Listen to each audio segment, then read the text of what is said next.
الحمد لله نحمده ونستعينه ونستغفره ونعوذ بالله من شرور أنفسنا ومن سيئات أعمالنا من يهده الله فلا مضل له ومن يضلل فلا هادي له وأشهد أن لا إله إلا الله وحده لا شريك له وأشهد أن نبينا محمدا عبده ورسوله يا أيها الذين آمنوا اتقوا الله حق تقاته ولا تموتن إلا وأنتم مسلمون يا أيها الناس اتقوا ربكم الذي خلقكم من نفس واحدة وخلق منها زوجها وبث منهما رجالا كثيرا ونساء واتقوا الله الذي تساءلون به والأرحام إن الله كان عليكم رقيبا يا أيها الذين آمنوا اتقوا الله وقولوا قولا سديدا يصلح لكم أعمالكم ويغفر لكم ذنوبكم ومن يطع الله ورسوله فقد فاز فوزا عظيما أما بعد فإن خير الحديث كتاب الله وخير الهدي هدي محمد صلى الله عليه وسلم وشر الأمور محدثاتها وكل محدثة بدعة وكل بدعة ضلالة وكل ضلالة في النار أعوذ بالله من الشيطان الرجيم لقد كان لكم في رسول الله أسوة حسنة لمن كان يرجو الله واليوم الآخر وذكر الله كثيرا محترم حاضرین جمعہ، بزرگان اسلام، نوجوان ساتھیوں اور پردہ نشین خواتین اسلام، ہر قسم کی تعریف و توصیف، ہر قسم کی بڑائی و کبریائی، ہر قسم کی حمد و ثنا اسی اللہ وحدہ لا شریک خالق کائنات مالک ارض و سما کے لیے لائق و سزاوار ہے۔ درود و سلام کا نزول ہو تمام انبیاء علیہ السلام پر، خصوصاً ہمارے آخری نبی جناب محمد عربی صلی اللہ علیہ وسلم پر۔ انشاءاللہ اس جمعہ میں ہم مثالی مسلمان کا کیا کردار ہے، مثالی مسلمان کسے کہتے ہیں، اس کا کیا کردار ہونا چاہیے، قرآن و حدیث کی روشنی میں، منہج سلف کی روشنی میں انشاءاللہ ہم کچھ باتیں سنیں گے۔ اللہ تعالی ہم سب کو عمل کی توفیق عطا فرمائے۔ میرے مسلمان بھائیوں، اللہ تبارک و تعالیٰ نے قرآن مجید کے اندر یہودیوں کے ایک صفت بیان کیا، یہودیوں کے ایک مذموم صفت بیان کیا، جس کی وجہ سے اللہ نے ان پر مذمت کیا، اللہ کی لعنت ان پر نازل ہوئی اور اللہ تعالیٰ کے غضب کے وہ مستحق ہوئے۔ قوم یہود جو اللہ تعالیٰ کی لعنت کے مستحق ہوئے، ویسے یہود کے اندر بہت ساری برائیاں پائی جاتی ہیں۔ یہودیوں نے بعض انبیاء کو قتل کیا، بعض انبیاء پر انہوں نے نعوذ باللہ زناکاری کی انہوں نے تہمت لگائی، بعض انبیاء کے متعلق انہوں نے کہا کہ بعض انبیاء نے شراب نوشی کی، اس طریقے سے انبیاء علیہ السلام کی شان میں انہوں نے گستاخی کی، اور نعوذ باللہ عیسیٰ علیہ السلام کے بارے میں کہتے ہیں کہ ابن الزنا ہے۔ تو اس طریقے سے قوم یہود، ان کے بہت ساری برائیاں، ان کے بہت ساری ایسی چیزیں تھیں جو اللہ تبارک و تعالیٰ نے ان کی مذمت بیان فرمائی۔ سب سے اہم چیز اللہ نے قرآن مجید کے اندر ارشاد فرمایا، افتؤمنون ببعض الکتاب وتکفرون ببعض فما جزاء من يفعل ذلك منكم الا خزي في الحياة الدنيا ويوم القيامة يردون الى اشد العذاب۔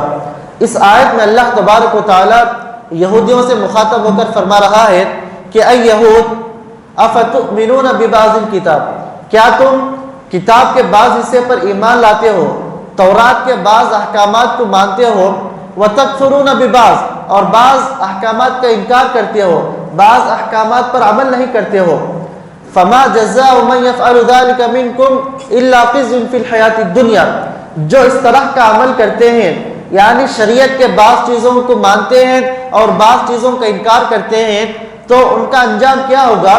دنیا کے اندر وہ لوگ ذلیل اور رسوا ہو جائیں گے، دنیا کے اندر انہیں ذلت اور رسوائی آ کر پکڑ لے گی۔ وَيَوْمَ الْقِيَامَةِ يُرَدُّونَ إِلَىٰ أَشَدِّ الْعَذَابِ، قیامت کے دن انہیں سخت عذاب دیا جائے گا۔ اس آیت میں اللہ تبارک و تعالیٰ نے یہودیوں کی مذمت بیان فرمائی، یہودیوں کی برائی بیان کی کہ تورات کے بعض احکامات کو مانتے تھے اور بعض احکامات کا انکار کرتے تھے۔ آج اگر ہم مسلمانوں کا جائزہ لیں تو کتنے ایسے مسلمان ہیں ہمارے معاشرے کے اندر جو قرآن اور حدیث دین اسلام کے بعض احکامات کو مانتے ہیں اور بعض احکامات کا وہ انکار کرتے ہیں۔ اسی لیے اللہ تعالیٰ نے قرآن مجید کے اندر ارشاد فرمایا یا ایھا الذین آمنوا ادخلوا فی السلم کافہ، اے ایمان والو تم اسلام کے اندر پورے داخل ہو جاؤ۔ ادخلوا فی السلم کافہ، اسلام کے اندر پورے داخل ہو جاؤ۔ ایسا نہ کرو یہودیوں کی طرح کہ بعض احکامات پر تو عمل کر لیا اور بعض احکامات کو تم نے چھوڑ دیا۔ مثالی مسلمان وہ ہوتا ہے جو مکمل طور پر اسلامی احکامات پر عمل کرتا ہے، چاہے وہ عقائد کے احکامات ہو، چاہے وہ عبادات ہو، چاہے وہ معاملات ہو۔ اسی قبیل سے یہاں پر ایک بات قابل غور یہ ہے کہ بہت سارے لوگ حقوق اللہ کو انجام دیتے ہیں، حقوق اللہ کو ادا کرتے ہیں، لیکن حقوق العباد کے اندر ان سے کمی نظر آتی ہے۔ اللہ کے حقوق ماشاءاللہ ادا کرتے ہیں، نمازوں کی پابندی کرتے ہیں، روزے رکھتے ہیں، ذکر اذکار کی پابندی کرتے ہیں، اعمال صالحہ میں آگے بڑھ چڑھ کر کے حصہ لیتے ہیں، لیکن حقوق العباد میں ان سے کمی ہو جاتی ہے۔ ہو سکتا ہے کہ ماں باپ کے حقوق ادا نہ کرتے ہو، بیوی بچوں کے حقوق ادا نہ کرتے ہو، رشتہ داروں کے حقوق ادا نہ کرتے ہو، یا ان کے پاس جو لوگ کام کرنے والے ہیں ان کی اجرت وقت پر نہ دیتے ہو۔ میرے مسلمان بھائیوں، مثالی مسلمان وہ ہے جو اللہ کے حقوق ادا کرنے کے ساتھ ساتھ بندوں کے حقوق بھی ادا کرے۔ ایسا مسلمان مثالی مسلمان ہے جو افراط و تفریط کا شکار ہوتے ہیں، جو حقوق اللہ کو ادا کرتے ہیں اور حقوق العباد کے اندر ان سے کمی واقع ہو جاتی ہے، تو ایسا مسلمان وہ مثالی مسلمان نہیں ہے۔ قیامت کے دن ہمیں سوال کیا جائے گا، قیامت کے دن محاسبہ ہوگا۔ نبی صلی اللہ علیہ وسلم نے کیا فرمایا؟ کلکم راع وکلکم مسئول عن رعیتہ، تم میں سے ہر فرد ذمہ دار ہے اور ہر آدمی سے، ہر فرد سے اس کی ذمہ داری کے متعلق سوال کیا جائے گا۔ گھر کا جو بڑا سرپرست ہے وہ ذمہ دار ہے گھر کے اندر اسلامی ماحول نافذ کرنے کا۔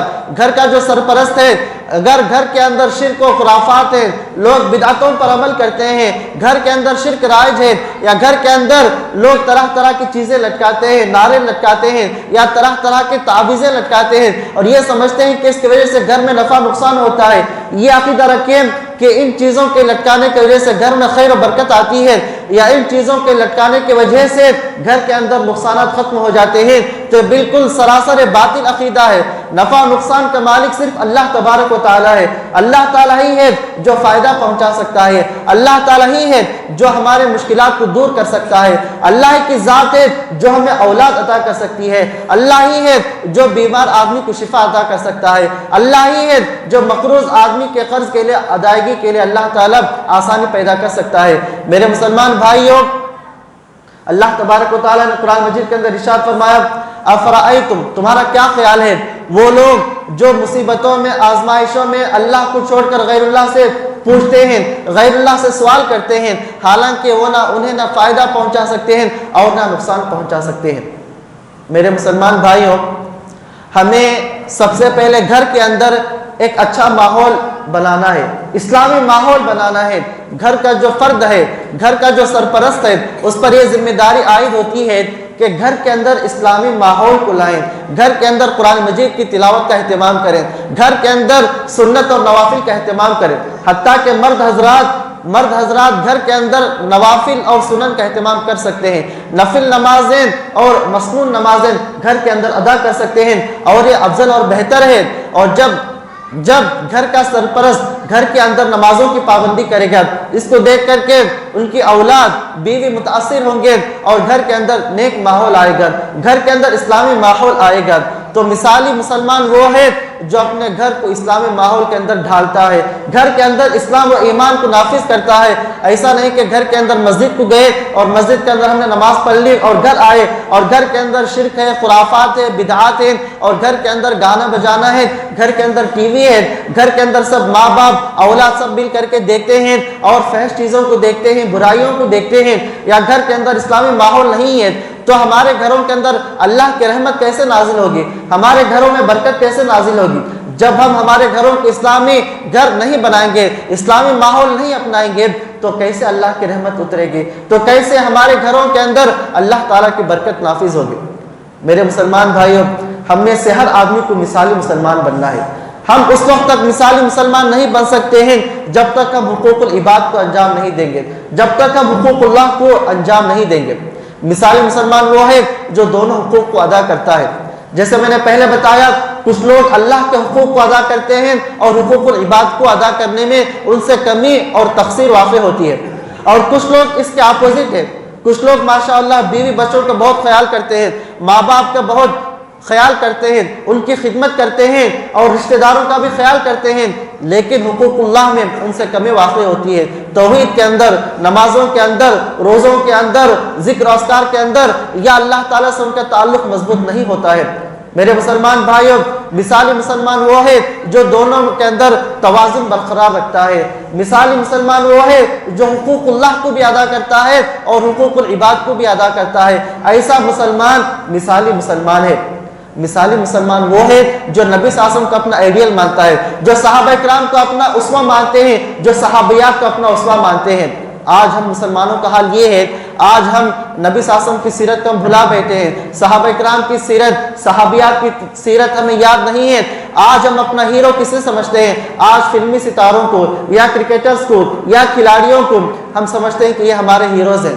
میرے مسلمان بھائیوں، ہمارے لیے اسوہ، آئیڈیل اور نمونہ نبی صلی اللہ علیہ وسلم ہے۔ اللہ تعالیٰ نے قرآن مجید کے اندر ارشاد فرمایا، لَقَدْ كَانَ لَكُمْ فِي رَسُولِ اللَّهِ أُسْوَةٌ حَسَنَةٌ لِمَنْ كَانَ يَرْجُو اللَّهَ وَالْيَوْمَ الْآخِرَ وَذَكَرَ اللَّهَ كَثِيرًا۔ اے لوگوں، تمہارے لیے نبی صلی اللہ علیہ وسلم کی زندگی میں بہترین نمونہ ہے، بہترین آئیڈیل ہے۔ نبی صلی اللہ علیہ وسلم کی زندگی تمہارے لیے اسوہ حسنہ ہے۔ نبی صلی اللہ علیہ وسلم تمہارے ہیرو ہیں، تمہارے رول ماڈل ہیں۔ لمن کان یرجو اللہ، جو اللہ تعالیٰ سے ملاقات کرنے کی امید کرتا ہے اور جو آخرت کے دن پر ایمان رکھتا ہے، جو اللہ تعالیٰ کا کثرت کے ساتھ ذکر کرتا ہے، تو ان تمام صفات کے حاملین کے لیے نبی صلی اللہ علیہ وسلم کی زندگی، نبی صلی اللہ علیہ وسلم کی سیرت ہمارے اسوہ حسنہ ہے۔ آج ہم نبی صلی اللہ علیہ وسلم کی سیرت کو بھلا بیٹھے ہیں، صحابہ کرام کی قربانیوں کو بھلا بیٹھے ہیں، صحابیات کی قربانیوں کو بھلا بیٹھے ہیں، اور آج ہم مغربی کلچر، ویسٹرن کلچر، مغربی تہذیب و ثقافت اپنانے کو ہم ترقی سمجھتے ہیں۔ آج ہمارے اندر یہ عادت رائج ہو چکی ہے کہ ہم مغربی ثقافت کو، مغربی تہذیب و ثقافت کو اپنانے پر فخر محسوس کرتے ہیں۔ وہ جس طرح کا لباس پہنتے ہیں، وہ جس طریقے سے زندگی گزارتے ہیں، ان کا لائف سٹائل گزارنے کو ہم ان کی طرح زندگی گزارنے کو ہم فخر محسوس کرتے ہیں۔ حالانکہ ایک مسلمان آدمی کو کتاب اللہ، سنت رسول کے مطابق زندگی بسر کرنے پر فخر محسوس کرنا چاہیے، مکمل طور پر اسلامی تعلیمات کو عمل کرنا چاہیے۔ ہمارے لیے فخر اور سربلندی کتاب اللہ اور سنت رسول میں ہے، مکمل طور پر ایمان لانے میں ہے، اور دین اسلام کی تعلیمات کو مکمل طور پر اپنانے میں ہمارے لیے سر بلندی ہے۔ ہمارے لیے سر بلندی مغربی تہذیب و ثقافت نہیں ہے، ہمارے لیے اسوہ اور رول ماڈل فلمی ستارے نہیں ہیں، بلکہ ہمارے اسوہ اور ہمارے رول ماڈل نبی صلی اللہ علیہ وسلم ہیں، صحابہ کرام ہیں، صحابیات ہیں، اور خصوصاً عورتوں کے لیے صحابیات کی زندگیاں، صحابیات کی خدمات، صحابیات ان کی جو قربانیاں رہی ہیں، چاہے تعلیم کے میدان میں ہو، چاہے تربیت کے میدان میں ہو، ہر مرحلے میں ان کی زندگی ہمارے لیے اسوہ حسنہ ہے، ہمارے لیے ان کی زندگی رول ماڈل ہے۔ ہم صحابیات کی زندگی پڑھیں، حضرت عائشہ، حضرت فاطمہ رضی اللہ عنہا، حضرت خدیجہ رضی اللہ عنہا، اسی طریقے سے جتنے صحابیات گزری ہیں، ان صحابیات کی زندگی ہمارے لیے اسوہ حسنہ ہے۔ تو میرے مسلمان بھائیوں، اگر ہم مثالی مسلمان بننا چاہتے ہیں، چاہے مرد ہو یا عورت ہو، اگر ہم مثالی مرد بننا چاہتے ہیں، مثالی عورت بننا چاہتے ہیں، تو ہم قرآن کا مطالعہ کریں، احادیث کو پڑھیں، نبی صلی اللہ علیہ وسلم کی سیرت کو پڑھیں، صحابہ کی سیرت کو پڑھیں، صحابیات کی سیرت کو پڑھیں، اور ہم ان کی طرح زندگی بسر کرنے کی ہم کوشش کریں۔ اللہ نے قرآن مجید کے اندر کیا ارشاد فرمایا؟ فَإِنْ آمَنُوا بِمِثْلِ مَا آمَنْتُمْ بِهِ فَقَدِ اهْتَدَوْا، اگر یہ لوگ صحابہ کرام کی طرح ایمان لے آئیں تو یہ لوگ ہدایت یافتہ ہیں۔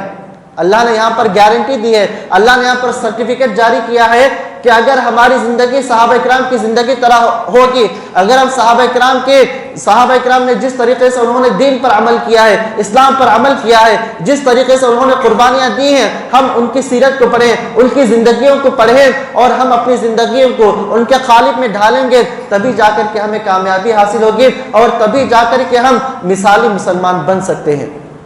میرے مسلمان بھائیوں، مثالی مسلمان وہ ہے جب باپ بنے تو مثالی باپ بنے، جب وہ بیٹا بنے تو مثالی بیٹا بنے، جب بیٹی ہو تو مثالی بیٹی ہو. اسی طریقے سے زندگی میں پیش آنے والے ہر مرحلے میں، ہر موڑ میں وہ اپنے آپ کو مثالی مسلمان ثابت کرے. جب ہم باپ ہیں تو ہم پر یہ ذمہ داری بنتی ہے کہ ہم ہمارے اولاد کی صحیح تربیت کریں. اللہ تعالیٰ نے قرآن مجید کے اندر ارشاد فرمایا یا ایھا الذین آمنوا قوا انفسکم واہلیکم نارا، اے ایمان والو تم اپنے آپ کو اور اپنے اہل و عیال کو تم جہنم کی آگ سے بچاؤ. جو گھر کا سرپرست ہے، جو باپ ہے، اس پر یہ ذمہ داری عائد ہوتی ہے کہ بچوں کی صحیح تربیت کرے، بچوں کی اسلام کے مطابق صحیح تربیت کرے، انہیں عقیدے کی تعلیم دے، انہیں توحید کی تعلیم دے، انہیں شرک سے ڈرائیں، انہیں شرک کی خطرناکی کو بیان کریں. حضرت ابراہیم علیہ السلام امام الموحدین ہیں، توحید پرستوں کے امام ہیں. اس کے باوجود وہ اللہ تعالیٰ سے دعا کر رہے ہیں. اللہ تعالیٰ سے کیا دعا کر رہے ہیں؟ وَجُنُبْنِي وَبَنِيَّ أَن نَّعْبُدَ الْأَصْنَامَ، اے اللہ تو مجھے اور میری اولاد کو بت پرستی سے بچا لے. حضرت ابراہیم علیہ السلام خلیل اللہ ہیں، حضرت ابراہیم علیہ السلام ابو الانبیاء ہیں، حضرت ابراہیم علیہ السلام امام الموحدین ہیں. اس کے باوجود اللہ تعالیٰ سے کیا دعا کر رہے ہیں؟ وَجُنُبْنِي وَبَنِيَّ أَن نَّعْبُدَ الْأَصْنَامَ، اے اللہ تو مجھے اور میری اولاد کو بت پرستی سے بچا لے، شرک سے بچا لے، بت پرستی سے بچا لے. بالکل اسی طریقے سے اگر ہم باپ ہیں، ہم ہماری اولاد کی صحیح تربیت کریں، ہم انہیں عقیدے کی تعلیم دیں، شرک سے بچائیں. اگر ہم انہیں صحیح رہنمائی کریں گے تو یہ ان کی کامیابی کا نتیجہ ہوگا، اور اسی کے ذریعے سے انہیں دنیا اور آخرت میں کامیابی حاصل ہوگی. اور اگر ہم ہماری اولاد کی صحیح تربیت کریں گے تو یہی اولاد ہمارے لیے صدقہ جاریہ ثابت ہوں گی. نبی صلی اللہ علیہ وسلم نے کیا فرمایا؟ اذا مات الانسان انقطع عنه عمله الا من ثلاث، الا من صدقة جاریہ او علم ينتفع به او ولد صالح يدعو له. جب کسی انسان کی وفات ہو جاتی ہے، جب کسی آدمی کا انتقال ہو جاتا ہے تو اس کا نام اعمال بند ہو جاتا ہے مگر تین چیزیں کے ذریعے سے جاری رہتا ہے. ان میں سے پہلی چیز الا من صدقة جاریہ، صدقہ جاریہ، جاری رہنے والا صدقہ. کوئی آدمی کوئی کنواں کھدوایا جس سے لوگ فائدہ اٹھاتے رہے، پانی پیتے رہے، یا کوئی آدمی کوئی ہاسپٹل بنایا جس سے لوگوں کا علاج ہوتا رہا، یا کوئی آدمی مسجد بنوایا جس میں لوگ آ کر کے نماز پڑھتے رہے، یا کوئی آدمی کتابیں خرید کر کے وقف کروا دیا جس کو لوگ پڑھتے رہے اور فائدہ اٹھاتے رہے. پہلی چیز صدقہ جاریہ ہے. اور دوسرا او علم ينتفع به، یا علم جس سے لوگ فائدہ اٹھا رہے ہو. کوئی آدمی کوئی کتاب تصنیف اور تالیف کر کے گیا اپنی زندگی میں، بعد کے لوگ اس کو پڑھتے ہیں اور اس سے فائدہ اٹھاتے ہیں. آج ہم صحیح بخاری پڑھتے ہیں، صحیح مسلم پڑھتے ہیں، امام ابن تیمیہ کی کتابیں پڑھتے ہیں، امام ابن حجر رحمہ اللہ کی کتابیں پڑھتے ہیں. یہ آج سے 600 سال، 700 سال، 1200 سال پہلے وفات پا چکے ہیں، لیکن ابھی بھی ہم ان کی کتابوں کو پڑھتے ہیں اور ہم ان کے لیے دعائیں کرتے ہیں رحمہ اللہ، اللہ تعالیٰ ان پر رحم کرے. تو یہ ان کے لیے صدقہ جاریہ ہے. اور تیسری چیز او ولد صالح يدعو له، نیک اولاد جو ان کے لیے دعا کریں گے. بچے نیک کب بنیں گے؟ ہماری اولاد نیک کب بنیں گے؟ جب ہم ان کی تربیت کریں گے، جب انہیں سکھلائیں گے، جب ہم انہیں اسلامی تربیت کریں گے تب جا کر وہ نیک بنیں گے اور وہ ہمارے لیے صدقہ جاریہ بنیں گے. اگر ہم ہماری اولاد کی تربیت نہیں کریں گے تو ہم مثالی مسلمان نہیں بن سکتے. اگر ہم مثالی مسلمان بننا چاہیں تو ہمیں خیال کرنا چاہیے ہم ہماری اولاد کی تربیت کا خیال ہو. خصوصاً آج کے فتنوں کے دور میں، اس پر فتن دور کے اندر اولاد کی تربیت کرنا، ان کی نگرانی کرنا، وہ کہاں جا رہے ہیں، کن سے بات کر رہے ہیں، کن کے ساتھ ان کا تعلق ہے، موبائل میں وہ کیا استعمال کر رہے ہیں، کیا چیزیں دیکھ رہے ہیں. تو ماں باپ کی ذمہ داری بنتی ہے کہ اپنے اولاد کا جائزہ لے اور ان کی نگرانی کرے، ان کی صحیح تربیت کرے اور ان کی صحیح نگرانی کرے. یہ ماں باپ کی ذمہ داری ہوتی ہے. اسی طریقے سے جب ہم اولاد ہیں، جب ہم کسی کے اولاد ہیں، ہم پر یہ ذمہ داری بنتی ہے کہ ہم مثالی بیٹا بنیں. مثالی بیٹے ہم کیسے بن سکتے ہیں؟ جب ہم اپنے ماں باپ کی خدمت کریں، ماں باپ کے ساتھ حسن سلوک کریں. آج حال یہ ہوتا ہے جو ماں باپ اولاد کو بچپن سے پالتے ہیں، بڑے کرتے ہیں اور ان کے لیے ہر طرح کی قربانی دیتے ہیں، یہی اولاد جب جوان ہو جاتی ہے اپنے ماں باپ کو گھر سے نکال دیتی ہے، یا اپنے ماں باپ کے ساتھ وہ اچھا معاملہ نہیں کرتے ہیں، ان کے ساتھ جو حسن سلوک کرنا ہے حسن سلوک نہیں کرتے ہیں. اللہ تعالیٰ نے قرآن مجید میں اپنا حق بیان کرنے کے بعد سب سے زیادہ حق جو بیان کیا ہے وہ ماں باپ کا حق بیان کیا ہے. اللہ نے کہا وَقَضَىٰ رَبُّكَ أَلَّا تَعْبُدُوا إِلَّا إِيَّاهُ وَبِالْوَالِدَيْنِ إِحْسَانًا. تمہارے رب نے فیصلہ کیا کہ اس کے سوا کسی کی عبادت نہ کرو. وَبِالْوَالِدَيْنِ إِحْسَانًا، ماں باپ کے ساتھ حسن سلوک کرو، ماں باپ کے ساتھ اچھا معاملہ کرو، ماں باپ کے ساتھ اچھا برتاؤ کرو. اور ایک جگہ اللہ نے فرمایا وَاعْبُدُوا اللَّهَ وَلَا تُشْرِكُوا بِهِ شَيْئًا وَبِالْوَالِدَيْنِ إِحْسَانًا إِمَّا يَبْلُغَنَّ عِندَكَ الْكِبَرَ أَحَدُهُمَا أَوْ كِلَاهُمَا فَلَا تَقُل لَّهُمَا أُفٍّ وَلَا تَنْهَرْهُمَا وَقُل لَّهُمَا قَوْلًا كَرِيمًا۔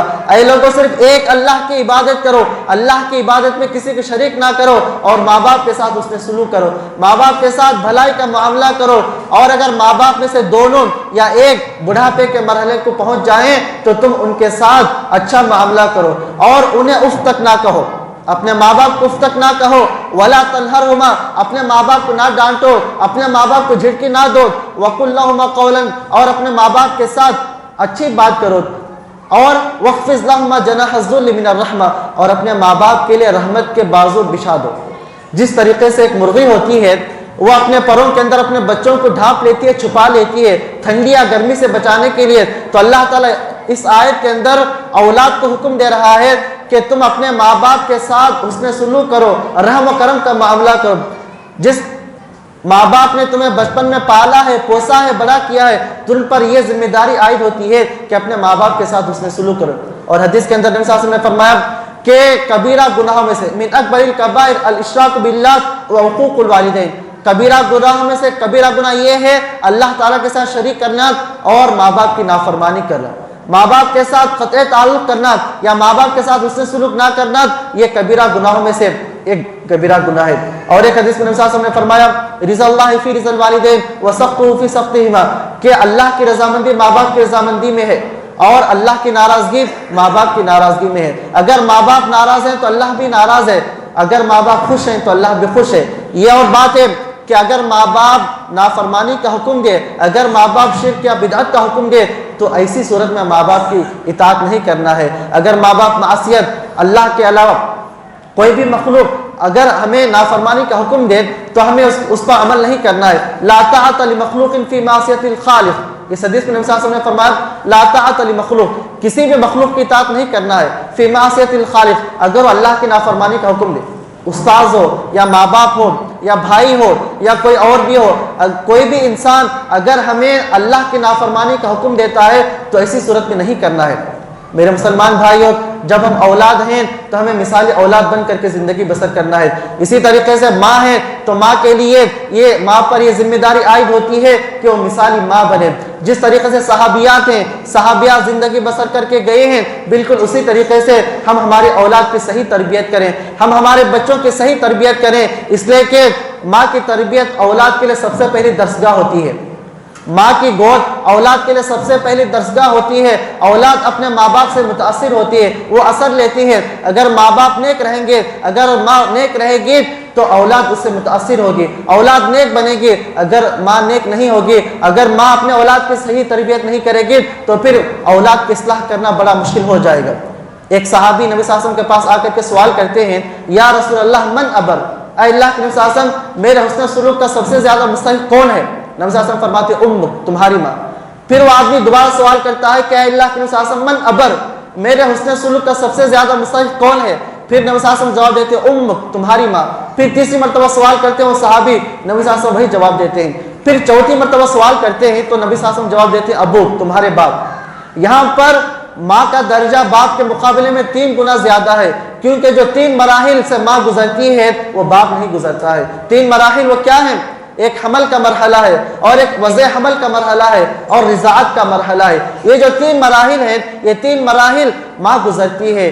ان 3 مراحل میں جو مشقتیں، جو مصیبتیں آتی ہیں، ماں صبر کرتی ہے اور اپنے اولاد کے ساتھ ماں انتہائی شفقت کا معاملہ کرتی ہے۔ تو بالکل جب ماں باپ بوڑھے ہو جائیں تو اولاد کو اپنی نگاہوں کے سامنے ان چیزوں کو رکھنا چاہیے۔ ماں باپ نے ہمیں بچپن میں پالا پوسا بڑا کیا اور انہوں نے قربانی دی، انہوں نے وقت کی قربانی دی، انہوں نے ہمارے لیے محنت کی، انہوں نے ہمیں بڑا کیا اور ہر طرح کی مصیبت پر انہوں نے صبر کیا۔ تو اولاد پر یہ ذمہ داری عائد ہوتی ہے کہ اولاد اپنے ماں باپ کے حق میں دعائیں کریں، اگر زندہ ہیں تو ان کے ساتھ اس نے معاملہ کریں، اچھا معاملہ کریں اور ان کے ساتھ اس نے سلوک کریں اور ان کے ساتھ بد سلوکی سے بچیں۔ میرے مسلمان بھائیوں، مثالی مسلمان وہ ہے جب وہ شوہر ہو تو مثالی شوہر کا کردار ادا کرے، اگر بیوی ہے تو مثالی بیوی کا کردار وہ نبھائے۔ آج معاشرے کے اندر جو ازدواجی تعلقات ہیں، ازدواجی تعلقات کے اندر جو کمزوری دیکھی جا رہی ہے، ازدواجی تعلقات کے اندر جو کمزوری دیکھی جا رہی ہے، جو شادی کا رشتہ جو دیکھا جا رہا ہے لمبی مدت تک نہیں ہوتا ہے، طلاق یا خلا کے مسائل درپیش ہوتے ہیں، تو اس کے سب سے بڑی وجہ یہی ہے کہ شوہر بیوی اپنے اپنے حقوق ادا نہیں کر رہے ہیں۔ اگر زوجین میاں بیوی اپنے حقوق ادا کریں گے، اللہ تعالیٰ نے جیسا ہمیں تعلیم دیا ہے اور نبی صلی اللہ علیہ وسلم کے جو احکامات ہیں، اگر ان احکامات پر ہم عمل کریں گے، اگر شوہر بیوی مثالی شوہر بیوی بن کر کے زندگی بسر کریں گے، تو اس طرح کے مسائل ہمیں دیکھنے میں نہیں آئیں گے۔ شوہر کی ذمہ داری کیا ہے؟ شوہر کی ذمہ داری یہ ہے کہ اپنی بیوی کے لیے سکن کا انتظام کرے، اپنے بیوی کے لیے کھانے پینے کا انتظام کرے، وہ لباس کا انتظام کرے، اور سب سے اہم چیز وَعَاشِرُهُنَّ بِالْمَعْرُوفِ، اللہ نے یہ حکم دیا کہ اے شوہروں تم اپنی بیویوں کے ساتھ اچھا معاملہ کرو، عاشرہن بالمعروف، اپنے بیویوں کے ساتھ اچھا معاملہ کرو، ان کے ساتھ حسن سلوک کرو۔ نبی صلی اللہ علیہ وسلم نے آخری وصیت کیا کی؟ الصلاۃ الصلاۃ وما ملکت ایمانکم، اے لوگوں نماز کا خیال رکھنا، وما ملکت ایمانکم، اور جو تمہارے ماتحت ہیں، جو تمہاری بیویاں ہیں یا جو تمہاری باندیاں ہیں، تم ان کا خیال کرنا۔ اسی طریقے سے ایک اور حدیث میں صاحب نے فرمایا کہ سب سے زیادہ حق جو تمہیں ادا کرنا ہے، سب سے بڑا حق جو تمہیں ادا کرنا ہے وہ بیویوں کا حق ہے، کیونکہ تم نے اللہ کے کلمے کے ذریعے سے تم نے اپنی بیویوں کی عزت کو تم نے حلال کر لی ہے، تو تم پر یہ حق واجب ہوتا ہے کہ تم اپنی بیویوں کے ساتھ حسن سلوک کرو۔ تو شوہر، مثالی شوہر وہ ہے جو اپنی بیویوں کے ساتھ جو اچھا معاملہ کرے، حسن سلوک کرے اور ان کے حقوق کو ادا کرے، اور اپنی بیویوں کے ساتھ نرمی کا معاملہ کرے، اپنی بیویوں کے گناہوں کو معاف کرے، ان کی غلطیوں کو معاف کرے، اور انہیں وقتاً فوقتاً نصیحت کرتا رہے۔ ایک حدیث میں نبی صلی اللہ علیہ وسلم نے فرمایا استوصوا بالنساء خیرا فإنهن خلقن من ضلع فإن ذهبت تقيمه كسرته۔ نبی صلی اللہ علیہ وسلم نے فرمایا استوصوا بالنساء خیرا، عورتوں کے ساتھ تم خیر کی وصیت کرو، خیر کی نصیحت کرتے رہو، کیونکہ عورتوں کو ٹیڑھی پسلی کے ساتھ پیدا کیا گیا، پسلی کی ٹیڑھی ہڈی کے ساتھ انہیں پیدا کیا گیا ہے۔ فَإِن ذَهَبْتَ تُقِيمَهُ، اگر تم عورت کو مکمل طور پر سدھارنا چاہو گے، اگر 100% عورت کو تم مکمل طور پر سدھارنا چاہو گے تو اس ہڈی کو توڑ دو گے۔ تو اس لیے نبی صلی اللہ علیہ وسلم نے فرمایا کہ استوصوا بالنساء خیرا، عورتوں کے ساتھ تم خیر کی وصیت کرو، عورتوں کے ساتھ تم اچھا معاملہ کرو۔ اختلافات سب کے ساتھ ہوتے ہیں، خود نبی صلی اللہ علیہ وسلم کی زندگی اگر ہم پڑھیں گے تو نبی صلی اللہ علیہ وسلم حضرت عائشہ کے بیچ میں بھی کبھی کبھی انبن اور ناچاقی ہو جاتی تھی۔ نبی صلی اللہ علیہ وسلم نے حضرت عائشہ سے پوچھا، حضرت عائشہ نے کہا، نبی صلی اللہ علیہ وسلم نے ایک مرتبہ کہا کہ میں جانتا ہوں کہ تم مجھ پر کب غصہ ہوتی ہو۔ جب حضرت عائشہ کو نبی صلی اللہ علیہ وسلم پر غصہ ہوتا تو کہتے کہ ابراہیم کے رب کی قسم، یعنی ابراہیم السلام کا ذکر کر کے وہ قسم کھایا کرتی تھی۔ تو میرے مسلمان بھائیو، ہمیں مثالی شوہر بننا ہے۔ اسی طریقے سے عورتوں کے لیے بھی ذمہ داری عائد ہوتی ہے کہ وہ مثالی بیوی بنے۔ مثالی بیوی کیسے بنے؟ اپنے شوہر کے حقوق کو ادا کرے، شوہر کی اطاعت کرے، شوہر کی خدمت کرے، اور وہ بیوی مثالی بیوی ہے جب شوہر اپنے کاروبار سے جب واپس آئے، تجارت سے واپس آئے، تو اپنی بیوی کو دیکھ کر کے اسے خوشی حاصل ہو، تو ایسی بیوی مثالی بیوی ہے۔ حدیث کے اندر ہی کہا گیا ہے، ایک حدیث کے اندر کہا گیا کہ ایک بیوی کے لیے اس کا شوہر جنت یا جہنم ہے، عورت کے لیے اس کا شوہر جنت یا جہنم ہے۔ اب عورت کو یہاں پر اختیار ہے، چاہے تو جنت اختیار کرے، جہنم اختیار کرے۔ اگر عورت بیوی اپنے شوہر کی خدمت کرے گی، اپنے شوہر کی اطاعت کرے گی، تو یہ اس کے لیے جنت کی راہ ہے، اور اگر اپنے شوہر کی نافرمانی کرے گی، اپنے شوہر کے حقوق ادا نہیں کرے گی، تعظیم نہیں کرے گی، خدمت نہیں کریں گے، تو پھر وہ جہنم کے مستحق ہو جائیں گے۔ ایک حدیث میں نبی صلی اللہ علیہ وسلم نے ارشاد فرمایا کہ کوئی بھی عورت اس وقت تک اللہ کا حق ادا نہیں کرے گی جب تک وہ اپنے شوہر کے حقوق ادا نہ کرے۔ کوئی بھی عورت اللہ کا اس وقت تک ادا نہیں کرے گی جب تک وہ اپنے شوہر کے حقوق ادا نہ کرے۔ تو یہاں پر زوجین، میاں بیوی دونوں پر یہ ذمہ داری عائد ہوتی ہے کہ دونوں ایک دوسرے کے ساتھ اچھا معاملہ کریں، ایک دوسرے کے ساتھ حسن سلوک کریں، ایک دوسرے پر وہ صبر کریں۔ اللہ تعالیٰ نے قرآن مجید کے اندر ارشاد فرمایا فَعَسَىٰ أَن تَكْرَهُوا شَيْئًا، قریب ہے کہ تم اپنے شوہر یا بیوی سے کسی چیز کو تم ناپسند کرتے ہو تو ہو سکتا ہے کہ دوسری چیز تمہیں اچھی لگے۔ عَسَىٰ أَن تَكْرَهُوا شَيْئًا، اللہ تعالیٰ نے ارشاد فرمایا کہ ہو سکتا ہے کہ کسی چیز کو تم ناپسند کرتے ہو تو دوسری خوبیاں ہوں گی، دوسرے ان کے اندر اچھی صفات ہوں گی جو تمہیں اچھی لگیں گی، خصوصاً اس پرفتن دور میں۔ آج کے اس دور میں جو موبائل ہے، انٹرنیٹ ہے، یا دیگر ایسے وسائل و اسباب ہیں جس میں ہم منہمک ہو کر کے، جس میں ہم مشغول ہو کر کے شوہر یا بیوی ایک دوسرے کے حقوق ادا نہیں کرتے ہیں، جس کی وجہ سے آپس میں اختلاف کا سبب بن سکتے ہیں۔ جب شوہر اپنے گھر آئے تو بیوی کی ذمہ داری بنتی ہے کہ استقبال کرے، خدمت کرے، اور جو وقت اپنے شوہر کو دینا ہے وہ دے، اور اس کی وجہ سے محبت دونوں کے درمیان قائم رہتی ہے۔ بالکل اسی طریقے سے جب شوہر اپنے گھر آئے تو جو وقت اولاد کے لیے دینا ہے، جو وقت بیوی کے لیے دینا ہے وہ دے۔ اگر آ کر کے اپنے موبائل کے اندر مصروف ہو جائے اور حقوق ادا نہ کرے تو یہ چیز دونوں کے درمیان نفرت اور انبن کا سبب بنتی ہے، اور آخر تک مسئلہ طلاق خلا تک جا سکتا ہے۔ تو آخر میں اللہ رب العزت سے دعا ہے کہ اللہ ہمیں مثالی مسلمان بننے کی توفیق عطا فرما، اے اللہ ہمیں ہر مرحلے میں مثالی مسلمان بننے کی توفیق عطا فرما، اے اللہ ہمیں حقوق اللہ ادا کرنے کی توفیق عطا فرما، حقوق العباد ادا کرنے کی توفیق عطا فرما، اے اللہ ہمیں مثالی باپ بننے کی توفیق عطا فرما، اے اللہ ہمیں مثالی بیٹا بننے کی توفیق عطا فرما، اے اللہ ہمیں مثالی شوہر بیوی بننے کی توفیق عطا فرما، اے اللہ ہمیں دنیا اور آخرت کی کامیابی عطا فرما، اے اللہ ہمیں جہنم کے عذاب سے بچا لے، اے اللہ ہمیں عذاب قبر سے بچا لے۔ ربنا آتنا فی الدنیا حسنہ وفی الآخرۃ حسنہ وقنا عذاب النار۔